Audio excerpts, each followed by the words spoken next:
So ఇది మన course overview clear కదండి. కోర్స్ ఎజెండా ఏంటి అన్నది క్లియర్ అయితే మనం బేసిక్స్కి వెళ్దాం. క్లియరా ఎవ్రీవన్? Okay, good. సో ఇప్పుడు బేసిక్స్ ఆఫ్ ఆన్సర్ రైటింగ్ అసలైన టాపిక్, మన యాక్చువల్ టాపిక్ ఆన్సర్ రైటింగ్లో వానమాలు. ఈరోజు వానమాలు నేర్చుకునేటప్పుడు నుండి ఎక్స్పర్ట్ అయ్యేంత వరకు మీ హ్యాండ్ హోల్డింగ్ బాధ్యత నాదేనండి, నేనే చూసుకుంటా 45th డే వరకు. సో ఆన్సర్ రైటింగ్ అనేది వచ్చేసరికి మీకు అందరికీ భయం ఉండే ఆన్సర్ రైటింగ్లో దీన్ని మాడ్యూల్ వైజ్గా డివైడ్ చేసి ఏ విధంగా అప్రోచ్ అవ్వాలి అన్నది చూద్దాం. ఫస్ట్ ఆన్సర్ రైటింగ్ బేసిక్స్ అని అంటే మనకి ఇందులో కొన్ని థీమ్స్గా డివైడ్ చేశానండి నేను మీ అందరి కోసం. ఆ థీమ్స్ ఏంటంటే ఫస్ట్ టైం, ఇక్కడ స్టార్టింగ్ మీకు చెప్పాను కదా, ఇవన్నీ డిస్కస్ చేద్దాం మనం. టైం మేనేజ్మెంట్, స్ట్రక్చర్, ప్రజెంటేషన్, ఇవన్నీ కూడా డిస్కస్ చేయబోతున్నాం ఇవన్నీనా. So first one time allotment. ఇది మీరు ఏ ఎగ్జామ్కి ప్రిపేర్ అవుతుంటే దానికి తగ్గట్టుగా ఉంచుకోవాలండి. 180 minutes divided by number of questions పెట్టుకొని మీరు చేసుకుంటారు. నేను ఎగ్జాంపుల్గా మీకు ఏపీపీఎస్సి కోసం చెప్తున్నా. ఏపీపీఎస్సి గ్రూప్ 1 దీంట్లో ఎన్ని క్వశ్చన్స్ ఉంటాయి? 15 క్వశ్చన్స్ ఉంటాయి. 180 minutes ఉంటుంది. సో 15లో 180 క్వశ్చన్స్లో మీరు 180 డివైడెడ్ బై 15 చేయకూడదు. ఎందుకు అంటే మీరు గ్రూప్ 1లో టీజీపీఎస్సి కానీ గ్రూప్ 1 మీరు తీసుకునేటప్పుడు ఆప్షన్స్ ఉంటాయి. రెండు ఏ ఆర్ బిలో నుండి ఒకటి సెలెక్ట్ చేసుకోవాలి. సో ఆప్షన్స్ సెలెక్ట్ చేసుకోవడానికి ఏ క్వశ్చన్ రాయాలి, ఏ క్వశ్చన్ వదిలేయాలి అన్నదానికి మీరు 10 minutes తీసుకోవాలండి. ఎందుకంటే నియర్లీ 30 క్వశ్చన్స్ మీరు గో త్రూ అవ్వాల్సి ఉంటుంది. ఆ రోజు 30 క్వశ్చన్స్ గో త్రూ అవ్వాల్సి ఉంటుంది కాబట్టి 10 minutes దానికే పోతుంది. సో ఆప్షన్స్ సెలెక్షన్ అనేది చాలా ఇంపార్టెంట్. ఎందుకు అని అంటే మీరు కొన్నిసార్లు ఏమవుతుంటుందంటే సేమ్ క్వశ్చన్ రిపీట్ అయిపోతుంటుంది. లాస్ట్ ఇయర్ 2025లో ఫైనాన్స్ కమిషన్ క్వశ్చన్ 2 సార్లు అడిగారు. సో ఒకే కంటెంట్ మీరు రాయాల్సి ఉంటుంది అలాంటప్పుడు. సో ఆప్షన్ సెలెక్ట్ చేసుకోవడం గ్రూప్ 1 వాళ్ళకి చాలా చాలా ఇంపార్టెంట్. యూపీఎస్సీలో ఆ బాధే లేదు. ఎప్పుడైతే మనకు ఆప్షన్ ఉంటుందో అప్పుడే మనం తప్పు చేసే అవకాశం ఉంటుంది. సో యూపీఎస్సీ పగడ్బందీగా కట్టేస్తుంది. గ్రూప్స్ వాళ్ళకి కొద్దిగా ఫ్రీడమ్ ఇస్తారు కాబట్టి ఆ ఫ్రీడమ్ని మీరు ప్రాపర్గా యూటిలైజ్ చేయడానికి 10 minutes మీరు తీసుకుంటారు. తర్వాత మిగిలిన టైం ఎంత మనకి? 170 minutes. 170 minutes పర్ క్వశ్చన్ తీసుకుంటే మీకు 11.5 minutes వస్తుంది ఒక క్వశ్చన్కి. ఒక్క క్వశ్చన్కి 11.5 minutes మీరు తీసుకోవాల్సి ఉంటుంది. ఈ 11.5 minutesలో హాఫ్ మినిట్ అనేది మీరు బ్రెయిన్ స్టార్మ్ చేయాలి. బ్రెయిన్ స్టార్మ్ అంటే ఏంటి అవన్నీ కూడా మనం ఫర్దర్ క్లాసెస్లో చూద్దాం. ఒక క్వశ్చన్ తీసుకున్న ఆ క్వశ్చన్కి బ్రెయిన్ స్టార్మ్ ఎలా చేయాలి అన్నీ కూడా ఆ ఫర్దర్ క్లాసెస్లో చూద్దాం. మీకు క్వశ్చన్లో కంటెంట్ ఎప్పుడు చదవకపోయినా ఈ బ్రెయిన్ స్టార్మ్ చేయడం వల్ల మీకు కంటెంట్ ఆటోమేటిక్గా వచ్చేస్తుందండి. అటువంటి ఐడియాస్ అన్నీ కూడా మనం ఫర్దర్ క్లాసెస్లో చూద్దాం. సో హాఫ్ మినిట్ అనేది మీరు ఆ బ్రెయిన్ స్టార్మ్ కోసం కేటాయించవలసి ఉంటుంది. తర్వాత 11 minutes మీరు క్వశ్చన్ని రాయవలసి ఉంటుంది. సో ఇది బేసిక్గా టైం అలాట్మెంట్ అనే ఫీల్డ్ కోసం. టైం అలాట్మెంట్ ఎలా చేయాలి క్వశ్చన్కి అంటే ఈ విధంగా చేయవలసి ఉంటుంది. మీరు నెంబర్ ఆఫ్ క్వశ్చన్స్ డివైడ్ చేసుకొని పెట్టుకోవాల్సి ఉంటుంది. తర్వాత అసలైన విషయానికి వస్తే స్ట్రక్చర్ ఎలా ఉండాలి? ప్రతి ఆన్సర్కి స్ట్రక్చర్, మనం ఒక క్వశ్చన్ రాస్తున్నాము అంటే దానికి ఒక స్ట్రక్చర్ ఉంటుంది కదా, నిర్మాణం. ఈ స్ట్రక్చర్ అందరికీ బాగా తెలుసు, ఐబీసీ అంటారు. ఎవరైనా చెప్పండి ఐబీసీ అంటే ఏంటి? Introduction, body, conclusion. Good. So IBC అనే స్ట్రక్చర్ ఇది మ్యాండేటరీగా ఉండాలండి ప్రతి క్వశ్చన్కి. సో మీకు నిత్యకర్మ, నైనిత్యకర్మ అంటారు తెలుగులో. నిత్యకర్మ అంటే ప్రతిరోజు చేయాల్సింది, అది చేయడం వల్ల నీకేం రాదు, చేయకపోతే నెగిటివ్ అయిపోద్ది. నైనిత్య కర్మ అంటే నువ్వు చేయడం వల్ల నీకు ఏదైనా ఎడ్జ్ వస్తుంది. సో ఇక నిత్యకర్మ ఏంటంటే ఐబీసీ ఫార్మాట్లో రాయడం, ఇంట్రడక్షన్, కన్క్లూజన్ రాయడం. అవి రాయకపోతే నెగిటివ్ వెళ్ళిపోతుంది, రాస్తే మీకేమి అడ్వాంటేజ్ రాదు, బట్ మార్కులు అయితే రావు, బట్ పాజిటివ్ ఇంప్రెషన్ అయితే వస్తుంది. ప్రతిరోజు స్నానం చేయకపోతే ఏంటి, నిత్యకర్మ మీరు చేయకపోతే ఎవరు మీకు అనరు. కాకపోతే అది చేయకపోతే తిడతారు, కానీ చేయడం వల్ల మీకు ఏదో చాలా ఇంపాక్ట్ ఎక్కువగా వచ్చేస్తుందంటే ఎవరు చెప్పుకోవాల్సిన అవసరం లేదు. సో ఇంట్రడక్షన్, కన్క్లూజన్ ఆ విధంగా మీకు గ్యారంటీగా ఉండాలి. నైమిత్తిక అంటే మీరు బాడీ, ఈ బాడీలో గ్యారంటీగా మీకు డిమాండ్ అడ్రస్ చేయాలి. ఏమేమి రాయాలో చూద్దాం ఫర్దర్గా, ఆ బాడీలో ఏమేమి ఉంటాయి అన్నీ కూడా. సో ఇప్పుడు మీరు చూసుకుంటే ఐబీసీ స్ట్రక్చర్ అనేది ఉంటుంది. ఇది గ్యారంటీగా అందరూ కూడా ఫాలో అవ్వాల్సిన స్ట్రక్చర్. సో ఐబీసీలో ఫస్ట్ ఇంట్రో కోసం చూద్దామండి. ఇంట్రొడక్షన్ పరిచయం అంటే, ఇప్పుడు కొంతమంది నాకు అడిగారు, యూట్యూబ్లో కామెంట్ కూడా పెట్టారు, మన యూట్యూబ్ శక్తి ఐఏఎస్ ఛానల్లో. ఏమన్నా పెట్టారంటే, సార్ మేము ఆన్సర్ రాసినప్పుడు ఇంట్రో లేకపోతే పరిచయం అని పెట్టి అది రాయాలి, తర్వాత బాడీ అని పెట్టి అది రాయాలా అని అడుగుతున్నారు. సో ఇలా రాయకూడదండి. మీరు ఇంట్రో, బాడీ, కన్క్లూజన్ రాస్తూ డైరెక్ట్గా రాసుకుంటూ వెళ్ళిపోవాలి. అటువంటి ఆ పదాలు వాడవసరం లేదు. ఆ స్పేస్ ఇవ్వడం వల్ల ఎగ్జామినర్కి ఆటోమేటిక్గా అర్థమైపోతుంది, ఇది కన్క్లూజన్, ఇది ఇంట్రడక్షన్, ఇది బాడీ అని. మనం తెలుగు లిటరేచర్లో వ్యాఖ్యానాలు చూస్తున్నప్పుడు కూడా చూసాం కదా, పరిచయం అని పెట్టవసరం లేదు సపరేట్గా. అవన్నీ ఏ విధంగా ఫాలో అయ్యామో ఇక్కడ కూడా ఇంట్రో అని సపరేట్గా పెట్టకుండా రాస్తూ ఉండవలసి ఉంటుంది. అది ఫస్ట్ క్లియర్. దాని తర్వాత ఇంట్రొడక్షన్లో అసలు ఏం రాయాలి అని అంటే, బెస్ట్ థింగ్ కోట్తో రాయొచ్చండి. కొటేషన్ మీకు బాగా కలెక్ట్ చేస్తూ ఉంటారు చాలామంది, ముఖ్యంగా తెలుగు మీడియం వాళ్ళు చాలా ఈజీగా గుర్తుంచుకుంటారు కొటేషన్స్. కానీ వాళ్ళు కొటేషన్స్ వాడరు ఎప్పుడు కూడా, ఆ మైండ్తో ఆలోచించరు. కొటేషన్ అనేది ఇంట్రడక్షన్లో పెట్టొచ్చు అనే థాటే రాదు వాళ్ళకి. అందువల్ల మీరు కొటేషన్స్ అనేవి గుర్తుంటే ఆ కొటేషన్ని స్టార్టింగ్ పెట్టి మీరు బాడీ రాస్తే ఎక్సలెంట్ బిగినింగ్, చాలా బాగుంటుంది. ఉమెన్ ఎంపవర్మెంట్ అని అడిగారు అనుకోండి, ఉమెన్ ఎంపవర్మెంట్ మీద కొటేషన్ రాశారు అని అంటే మీరు ఏం చెప్పారు, ఉమెన్ ఎంపవర్మెంట్ యొక్క ఇంపార్టెన్స్, ప్రాముఖ్యత ఏంటి అన్నది ముందే చెప్పేశారు. సో కొటేషన్తో స్టార్ట్ చేయడం one of the best thing. మీకు కొటేషన్స్ గుర్తుకుంటే ఆ విధంగా ఫాలో అవ్వచ్చు. లేదు కొటేషన్ లేకపోతే డెఫినేషన్తో అయినా స్టార్ట్ చేయవచ్చు. నిర్వచనం, ఏదైనా టెక్నికల్ క్వశ్చన్ అడిగారు, జార్గన్ రిలేటెడ్ క్వశ్చన్ అడిగారు, కీవర్డ్స్ ఉన్న క్వశ్చన్ అడిగారు, సో అలాంటప్పుడు డెఫినేషన్ రాయాలి.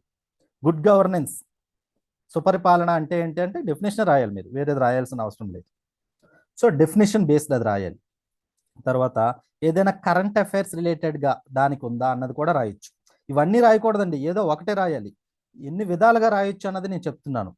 కోట్ అయినా రాయొచ్చు, డెఫినేషన్ అయినా రాయొచ్చు, కరెంట్ అఫైర్స్ ఆ టాపిక్ రిలేటెడ్ అయినా రాయొచ్చు. లేకపోతే డేటా పాయింట్స్ మీ దగ్గర ఏంటైనా ఉంటే ఆ క్వశ్చన్కి data point, intellectual property rights, మేధో హక్కుల మీద ఏదైనా క్వశ్చన్ అడిగారు అనుకోండి, మేధో హక్కుల్లో మన భారతదేశం ఎన్నో స్థానంలో ఉంది అనేది రాసుకొని మీరు వెళ్ళొచ్చు. సో ఆ విధంగా డేటా పాయింట్ అయినా రాయొచ్చు. నెక్స్ట్ బ్యాక్గ్రౌండ్, హిస్టరీలో ఎక్కువగా యూజ్ అవుతుంది ఆ యొక్క బ్యాక్గ్రౌండ్. ఇప్పుడు బుద్ధుడి కోసం అడిగితే బుద్ధుడు ఎమర్జ్ అవ్వడానికి, బుద్ధుడు మహావీర ఇటువంటి వాళ్ళందరూ 6వ శతాబ్దం బీసీ 6వ శతాబ్దంలో ఎమర్జ్ అవ్వడానికి రీజన్స్ ఏంటి, ఆ బ్యాక్గ్రౌండ్ అని మీరు రాయవలసి ఉంటుంది. సో ఇన్ని విధాలుగా మీరు ఇంట్రడక్షన్ రాయొచ్చు. ఇంట్రడక్షన్ ఏ విధాలుగా రాయొచ్చు, 1 quote, 2 definition, 3 background, 4 current affairs, 5 data point. ఈ 5లో ఏదైనా ఒకటి రాయొచ్చు. మీరు ఏం చేస్తున్నాం, మనం ఇంట్రడక్షన్లో భాగంగా ఒక థీమ్ని ఓపెన్ అప్ చేస్తున్నాం.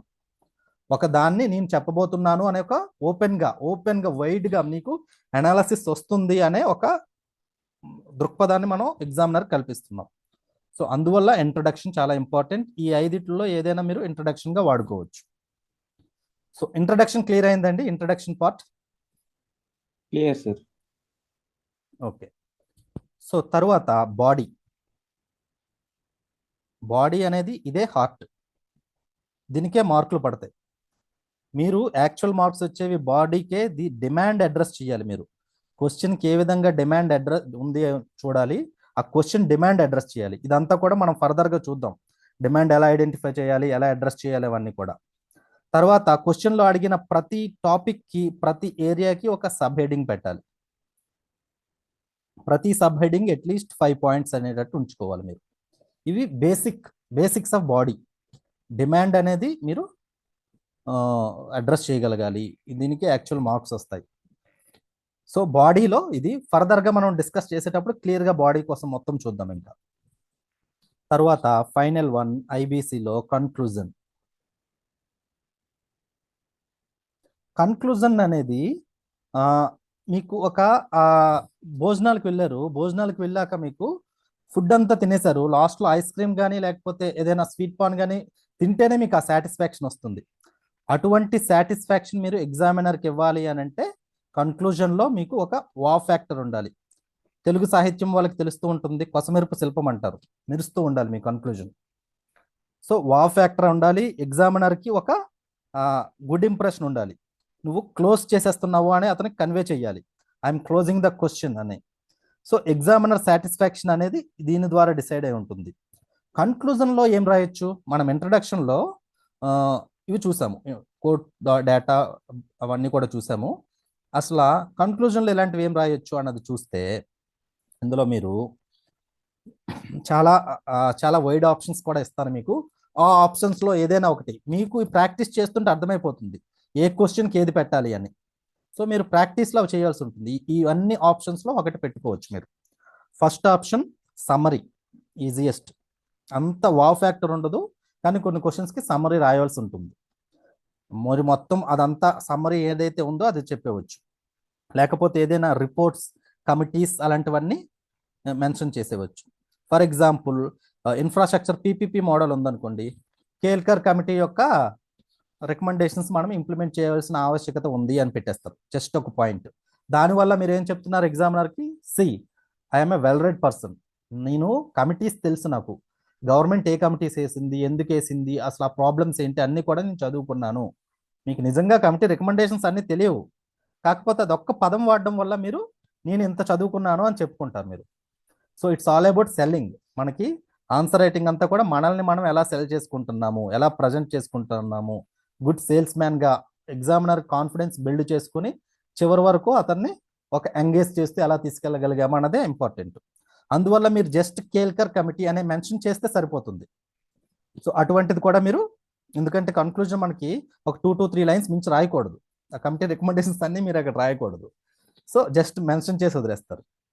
లేకపోతే ఇది ఏదైనా మీరు ఇనిషియేటివ్స్, రీసెంట్ ఇనిషియేటివ్స్ ఉంటాయి కదా, ఇటీవల చేసిన ఇనిషియేటివ్స్ అంటే ఏదైనా గవర్నమెంట్ ప్రోగ్రామ్స్, స్కీమ్స్ అలాంటివి చెప్తూ ఉంటుంది.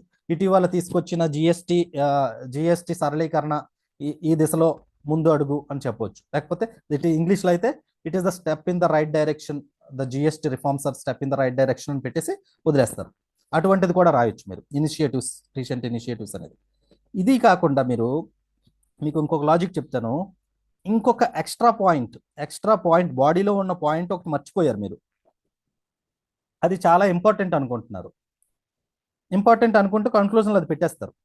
అప్పుడు అంటే ఏమవుతుంది, ఉమెన్ ఎంపవర్మెంట్ టాపిక్ తీసుకుంటే ఎక్స్ట్రా పాయింట్ మీరు ఏదో మర్చిపోయారు, ఉమెన్ అగ్రికల్చర్లో పెరుగుతుంది అనమాట వాళ్ళ భాగస్వామ్యం, అది చెప్తుంటే అది బాడీలో కన్క్లూజన్లు ఏమని చెప్తారు, మహిళా రైతుల భాగస్వామ్యం అగ్రికల్చర్లో పెరగడం అనేది దేశానికి ప్రోగ్రెస్కి వెళ్తుంది అన్నదానికి ఒక ఇండికేషన్ అని రాసేస్తారు కన్క్లూజన్లో. సో అలా ఎక్స్ట్రా పాయింట్ ఏదైతే అక్కడ మర్చిపోయారో ఆ పాయింట్ ఇక్కడ రాసేసినా కూడా అది ఒక రకంగా కన్క్లూజన్ మంచిగా ఉన్నట్టే. ఇది కాక మీరు కన్క్లూజన్స్ ఎప్పుడు కూడా ఫ్యూచరిస్టిక్గా ఉండాలి, లేకపోతే ఆప్టమిస్టిక్గా ఉండాలి. సో నేను విజన్ ఐఏఎస్లో పేపర్స్, యూపీఎస్సీ వాళ్ళకి పేపర్స్ కరెక్షన్ చేస్తున్నప్పుడు ఒక అతను రాశాడండి, ఎవరో మనకు పేరు తెలియదు అక్కడ, కాబట్టి అతను రాసినప్పుడు ఏం చేశాడు, అతను క్రిమినలైజేషన్ ఆఫ్ పాలిటిక్స్ కోసం క్వశ్చన్ అడిగారు. కన్క్లూజన్లో మనం ఎన్ని చేసినా కూడా పొలిటీషియన్స్ మారరు అని రాశాడు. క్రిమినల్స్గానే ఉంటారు వాళ్ళని మనం బాగు చేయలేము అన్నట్టు రాశాడు. సో మీరు అంత పెసిమిస్టిక్గా, మీరు అంత నిరాశవాద దృక్పథంతో ఉంటుంటే మీకు రేపు పొద్దున్న కలెక్టర్గా చేస్తే అక్కడ జనాలు కొట్టుకుంటుంటే వీళ్ళు కొట్టుకొని చేస్తారు, నా మాట వినరు, చచ్చిన వాళ్ళు చావండి అని వదిలేస్తారు. సో ఆ విధంగా మీరు రాయకూడదు, ఆ విధంగా పెసిమిస్టిక్గా ఉండకూడదు. ఇది చాలా సింపుల్గా అనిపిస్తుంది మీకు, నేను ప్రిపరేషన్ టైంలో అన్నీ ఆప్టమిస్టిక్గానే రాస్తాం కదా, ఇందులో ఏముంది అనుకునేవాడిని. కానీ ఎప్పుడైతే నేను టీచింగ్కి వచ్చానో అప్పుడు నాకు అర్థమైంది, ఓకే ఇంత పెసిమిస్టిక్గా రాసిన వాళ్ళు కూడా ఉంటారు అనేసి. సో ఎట్టి పరిస్థితుల్లో కూడా కన్క్లూజన్ అనేది నిరాశ కనిపించకూడదు, కన్క్లూజన్లో నిరాశవాద దృక్పథం ఉండకూడదు, ఎప్పుడు ఆశావాద దృక్పథం, ఆప్టమిస్టిక్గానే ఉండాలి. సో ఇది కన్క్లూజన్ అంటే మీరు ఇంటికి వెళ్ళిపోయే ముందు స్వీట్ పాన్ ఇచ్చి పంపిస్తున్నట్టు. So hope it is clear. కన్క్లూజన్లో ఏమేమి ఉండాలి, ఇవన్నిట్లో మీరు ఏదైనా ఒక పాయింట్ తీసుకొని రాయొచ్చు, అది ఏది తీసుకోవాలనేది మీకు ప్రాక్టీస్ బట్టి వచ్చేస్తుంది ఆటోమేటిక్గా. సో క్లియరా conclusion part? Clear sir. Okay, దాంతో మనం స్ట్రక్చర్ కంప్లీట్ చేసేసాము. టైం చూసాము, స్ట్రక్చర్ చూసాము. స్ట్రక్చర్లో ఇంట్రడక్షన్ ఎలా రాయాలి, బాడీలో ఏముండాలి, కన్క్లూజన్ ఏంటి అన్నది చూసాం. సో ఈ స్ట్రక్చర్ అయిపోయాక అసలైన ఆస్పెక్ట్ చాలా ఇంపార్టెంట్ది, ప్రజెంటేషన్. ఇది చాలా చాలా ఇంపార్టెంట్ అండి. గ్రూప్ 2 చదివిన చాలా మంది ఆస్పిరెంట్స్ గ్రూప్ 1లో ఫెయిల్ అయిపోతుంటారు. వాళ్ళ కంటెంట్ లేదా అంటే గ్రూప్ 1 చదివిన వాళ్ళకన్నా ఎక్కువ కంటెంట్ ఉంది, కానీ గ్రూప్ 2లో ఎందుకు ఫెయిల్ అయిపోతున్నారు అని అంటే, గ్రూప్ 1లో ఎందుకు ఫెయిల్ అయిపోతున్నారు అంటే వాళ్ళు ప్రజెంటేషన్ సరిగా లేకపోవడం. Very very important, heart of the answer writing.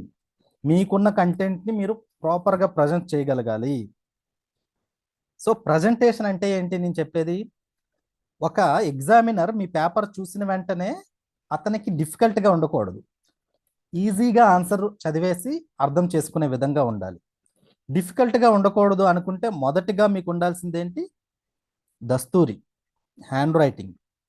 Hand writing సూపర్గా ఉండాలి.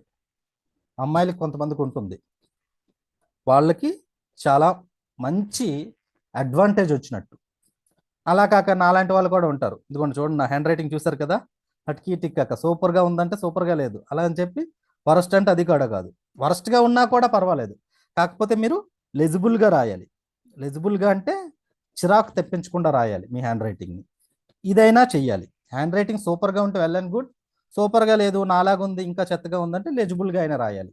ఈ లెజిబిలిటీ ఎలా వస్తుంది అన్నది మనం చూద్దాం. హ్యాండ్ రైటింగ్ బాగా ఉన్న వాళ్ళు అదృష్టవంతులు.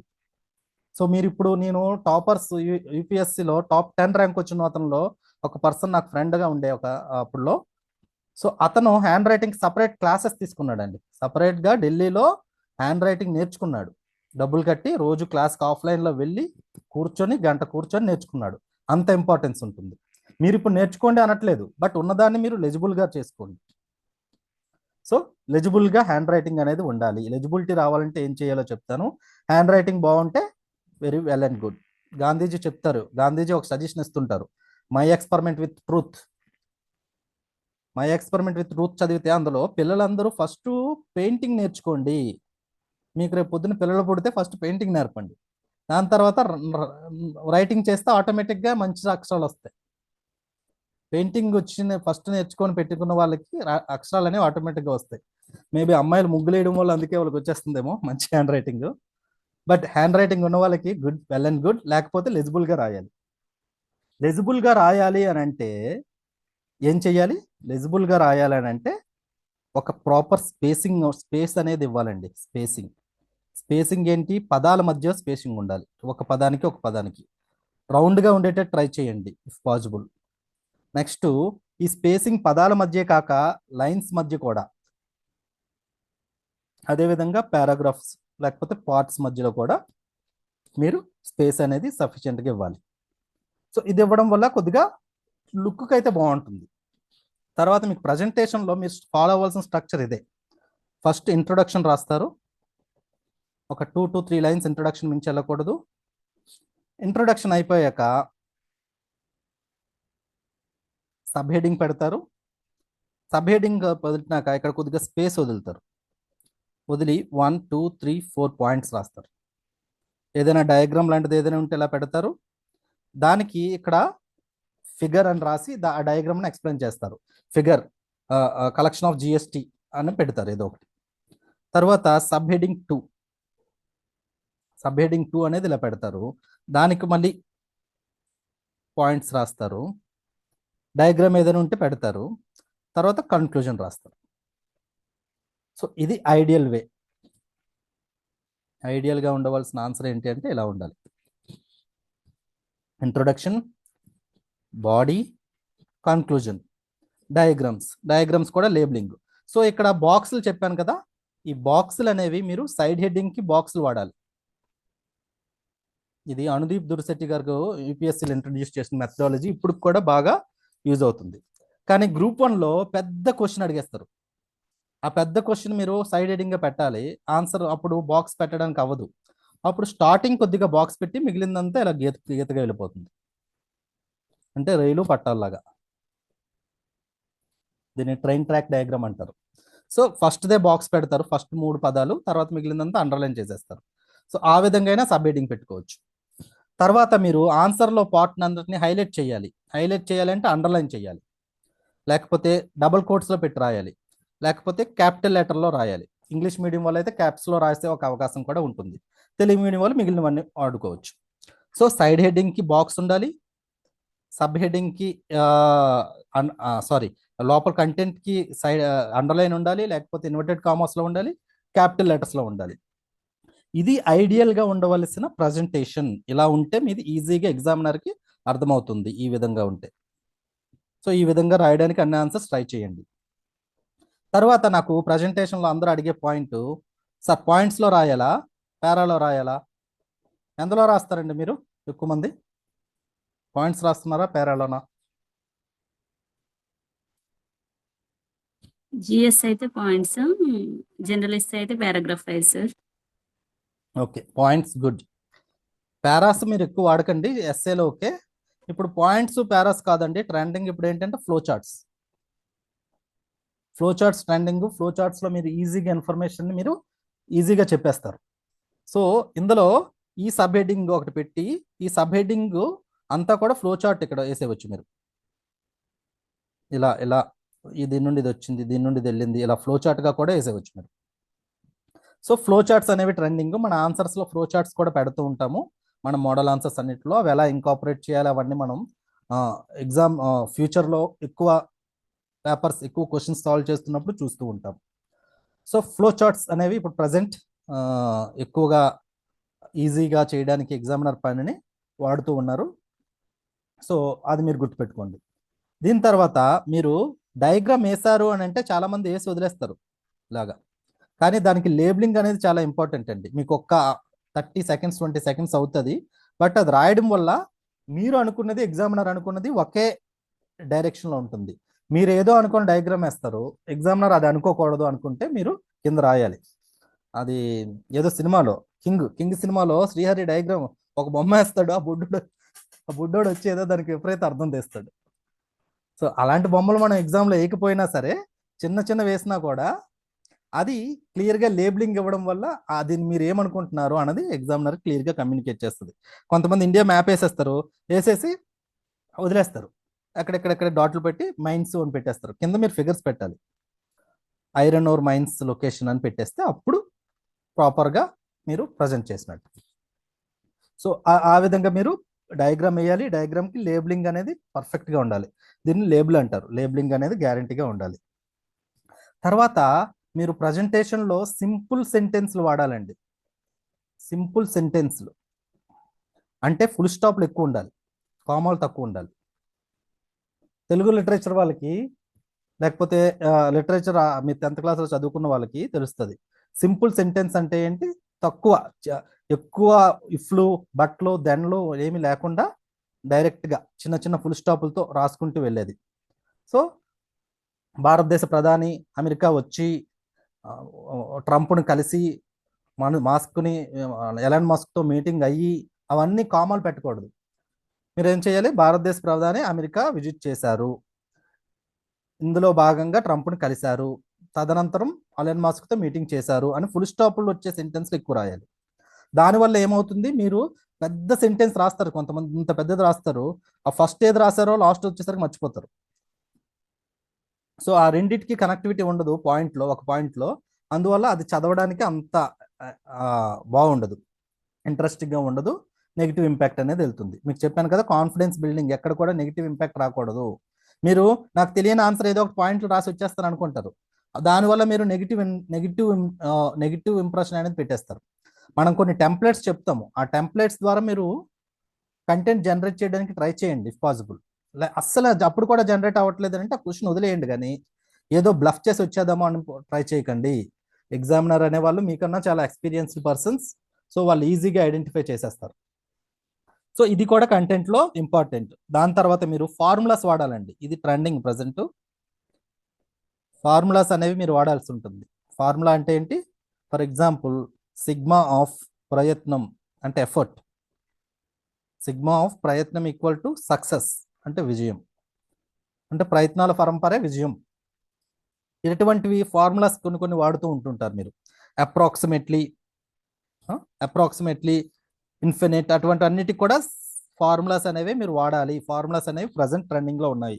మీరు యూపీఎస్సీలో కానీ గ్రూప్ 1లో కానీ గ్యారంటీగా పెట్టాల్సి ఉంటుంది. తర్వాత ఇది తర్వాత చెప్తాను, కంటెంట్లో చెప్దాం. ఇది మొత్తానికి ప్రజెంటేషన్ అనే ఆస్పెక్ట్లో వచ్చింది. ప్రజెంటేషన్ చాలా ఇంపార్టెంట్. ప్రజెంటేషన్లో ఏమేమి ఉండాలి, హ్యాండ్ రైటింగ్ కోసం చూసాము, స్పేసింగ్ కోసం చూసాము, ఐడియల్ ఆన్సర్ ఫార్మాట్ చూసాము, బాక్స్లు ఎలా పెట్టాలి అవన్నీ కూడా చూసాము, ఫ్లో చార్ట్స్ వాడాలని చెప్పాము, లేబులింగ్ చేయాలి, సింపుల్ సెంటెన్స్లు వాడాలి, ఫార్ములాస్ వాడాలి. Okay, clear? ప్రజెంటేషన్ క్లియర్ అండి? ఏదైనా డౌట్ ఉందా?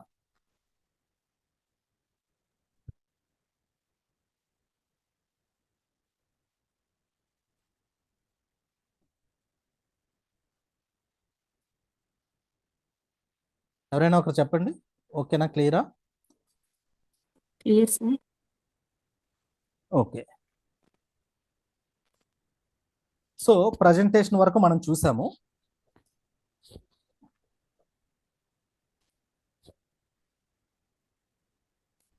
తర్వాత ఒక క్రూషియల్ థింగ్, కంటెంట్. అసలు ఏ కంటెంట్ రాయాలి? బాడీలో చెప్పాను కదా, పైన చెప్పిన బాడీలో కంటెంట్ ఉండాలి. యాక్చువల్ మార్కులు కంటెంట్కే వస్తాయి. Content is always king. మీరు మస్పూసి మారేడికాయ చేయలేరు. మీ దగ్గర యాక్చువల్ పాయింట్ ఒకటి ఉంటే ఒకటే రాసి వదిలేయండి. ఆ ఒక్క పాయింట్ని 3 పాయింట్లు చేసి రాసేస్తాను, ఆ కంటెంట్ని అలా సాగదీసి పెట్టేస్తాను అనుకుంటే మీకు నెగిటివ్ పర్సెప్షన్ వెళ్ళిపోద్ది, నెగిటివ్ మార్క్స్ పడిపోతాయి. So content is always king. Content కూడా మీరు డెవలప్ చేసుకోవాలి. కంటెంట్ కోసం మీరు మీ దగ్గర ఉన్న కంటెంట్ని ఎలా ఎలా పెట్టుకోవాలి మొత్తం చెప్తాను నేను. కంటెంట్లో మొదటిగా మీరు చేయాల్సింది డిమాండ్ అడ్రస్ చేయాలండి. Demand of the question. Question ఏం అడుగుతుంది, ఇది చాలా మంది మిస్ అయిపోతారు. ఇదే హార్ట్. డిమాండ్ ఏదైతే క్వశ్చన్ ఏదైతే అడిగారో అది చెప్పకుండా చుట్టూ చుట్టూ తిప్పి తిప్పి తిప్పి తిప్పి చెప్తూ ఉంటుంటారు. సో అలా చెప్పడం వల్ల మీకు ఆ డిమాండ్ మిస్ అయిపోతారు. ఏదైతే అడిగారో సూట్గా ఆ డిమాండ్ అడ్రస్ చేయగలిగేటట్టు ఉండాలి. సో డిమాండ్ మీకు తెలియాలి అని అంటే మీరు ఫస్ట్ ఏం చేస్తారు, క్వశ్చన్ని read multiple times, 2 to 3 times read చేయండి. ఫస్ట్ టైంలో రీడ్ చేసేటప్పుడు మీకు మేబీ కొన్ని ఓవర్లోకి చేయొచ్చు, కానీ సెకండ్ టైం థర్డ్ టైం చదివేటప్పుడు మీకు ఈజీగా అర్థమవుతుంది క్వశ్చన్. తర్వాత అండర్లైన్ కీవర్డ్స్. కీవర్డ్స్ ఏదైతే ఉన్నాయో క్వశ్చన్లో దాన్ని అండర్లైన్ చేసుకోండి మీరు. ఫర్ ఎగ్జాంపుల్ ఇందులో సమస్యలు చర్చించండి అంటే సమస్యలు అనేవి అండర్లైన్ చేసుకోవాల్సి ఉంటుంది. సో కీవర్డ్ అనేది అండర్లైన్ చేయండి. తర్వాత మీరు ఈ 2 చేశాక అర్థమవుతుంది మీకు డిమాండ్, రాస్తూ ఉంటారు. రాస్తూ ఉన్నప్పుడు మధ్యలో కూడా మీరు చదవాల్సి ఉంటుందండి క్వశ్చన్. అండర్లైన్ చేసిన దాన్ని, ఫర్ ఎగ్జాంపుల్ క్వశ్చన్ ఇలా రాసుకుంటూ వెళ్ళిపోయారు, ఇక్కడికి వచ్చేసరికి మళ్ళీ ఒకసారి క్వశ్చన్ చూస్తారు. అండర్లైన్ చేసి ఉంటారు కాబట్టి వితిన్ 2 seconds చూసేయగలుగుతారు. ఆ చూడడం వల్ల మీరు దానికే కన్ఫైన్ అయి ఉంటారు. రిపీటెడ్గా చూడడం వల్ల ఆ డిమాండ్కే కన్ఫైన్ అయ్యి డీవియేట్ అవ్వకుండా ఉంటారు. సో పోలవరం యొక్క ఇంపార్టెన్స్ రాయండి అని క్వశ్చన్ అడిగితే ఒక అతను ఏం చేశాడు, దాని పుట్టు పూర్వత్రాలు, దానికోసం వేసిన కమిటీలు, దాని యొక్క ప్రాముఖ్యత కూడా రాశాడు ఒక పార్ట్గా. తర్వాత దానికి ఇంకా ఏం చెయ్యాలి, దానివల్ల బడ్జెట్ కన్స్ట్రెయిన్స్ ఇవన్నీ రాసుకెళ్ళిపోయాడు. ఇంత కంటెంట్ అవసరం లేదు. ఆడ అడిగింది ఇంపార్టెన్స్. మీరు ఇంపార్టెన్స్ని బాగా ఎలాబరేట్ చేయాలి. మిగిలిన పాయింట్స్ రాస్తే అది చాలా తక్కువ, ఒక 10% స్పేసే ఉండాలి అది. సో ఆ విధంగా మీరు అండర్లైన్ చేయడం, ఎక్కువసార్లు చదువుతూ ఉన్నప్పుడు మధ్యలో చూడడం వల్ల మీకు ఆ డిమాండ్ అనేది ఈజీగా అడ్రస్ అయిపోతుంటుంది. సో డిమాండ్ అనేది చాలా ఇంపార్టెంట్. దీని తర్వాత క్వశ్చన్ కంటెంట్లో మీది అనాలసిస్ ఉండాలండి. చాలామంది అనాలసిస్ మిస్ చేసేస్తారు. అనాలసిస్ మీకు రావాలంటే WH questions, why, what, where, how అవన్నీ కూడా అడ్రస్ చేస్తూ ఉంటే అనాలసిస్ వస్తుంది. దాని తర్వాత ఫ్యాక్ట్స్ కూడా ఉండాలి. ఈ 2 యొక్క బ్యాలెన్స్గా వెళ్ళాలి. ఏది మిస్ అయినా కూడా మీకు అంత ఇంపాక్ట్ఫుల్ ఆన్సర్ అవ్వదు. అనాలిసిస్ ఉండాలి, ఫ్యాక్ట్స్ ఉండాలి, 2 బ్యాలెన్స్డ్గా వెళ్తూ ఉండాలి. సో ఫ్యాక్ట్స్ అంటే ఏంటి? ఫ్యాక్ట్స్ అంటే ఇవి చాలా ఉండాలండి మీకు ఎగ్జామ్లో. ఇవి ఎక్కువగా ఉండాలి. చాలామంది జనరిక్గా రాసేస్తారు. మీరు ఏదైనా ఒక పాయింట్ రాశారు అని అంటే ఆ పాయింట్ని ఫ్యాక్ట్తో సబ్స్టాన్షియేట్ చేయాలి. ఫ్యాక్ట్స్తో. భారతదేశం మహిళల మీద దాడులకు రాజధాని, మ్యారిటల్ రేప్కి భారతదేశం రాజధాని అని రాస్తారు. అలా ఎక్స్ట్రీమ్ స్టేట్మెంట్ చెప్పినప్పుడు మీరు ఫ్యాక్ట్స్ చెప్పాలి. కన్క్లూడ్ చేయడానికి ఇన్ని కేసులు రిపోర్ట్ అయ్యాయి, ఇన్ని ఉమెన్ మీద వైలెన్స్ కేసులు ఇన్ని రిపోర్ట్ అయ్యాయి, జెండర్ వైలెన్స్ కేసులు ఇన్ని రిపోర్ట్ అయ్యాయి, అందువల్ల భారతదేశం ఇటువంటి క్యాపిటల్గా చెడ్డ పేరు గడించింది అని రాయాలి.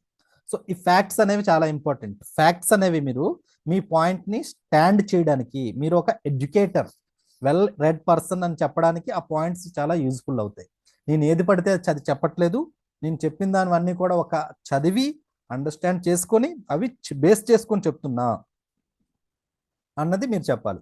మార్వాడి గోబ్యాక్ అంటున్నారు, మార్వాడి గోబ్యాక్ అంటున్నారంటే ఎందుకంటే మార్వాడి వాళ్ళు ఇంత పర్సెంట్ షేర్ని మార్కెట్ని క్యాప్చర్ చేశారు, వాళ్ళ వల్ల న్యూ ఎంట్రన్స్ వల్ల ఇంతమంది తగ్గిపోయారు, అవన్నీ పాయింట్స్తో చెప్పగలగాలి.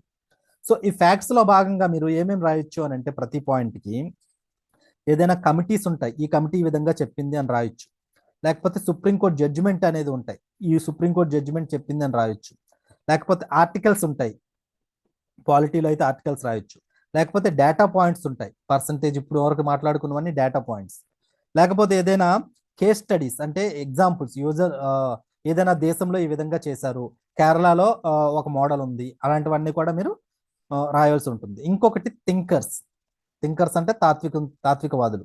సో థింకర్స్ ఎవరైతే ఉన్నారో వాళ్ళని కూడా రాయొచ్చు. ఎక్కువగా వాడే thinker Amartya Sen capability approach అంటారండి. అమర్త్య సేన్ది నోబెల్ బహుమతి వచ్చిన అమర్త్య సేన్ది, అతను క్యాపబిలిటీ అప్రోచ్ని ఎక్కువగా వాడుతుంటుంటారు జిఎస్లో. సో ఈ పాయింట్స్ అన్నిటికి కూడా ఫ్యాక్ట్స్ అనేది మీరు ఇంపార్టెంట్ ఉంటుంది. సో 8:50 అయింది, ఒక 2 minutes రికార్డింగ్ ఆపి మళ్ళీ మనం డిస్కస్ ఫర్దర్గా ప్రొసీడ్ అవుదాం. మీకు ఏదైనా డౌట్స్ ఉంటే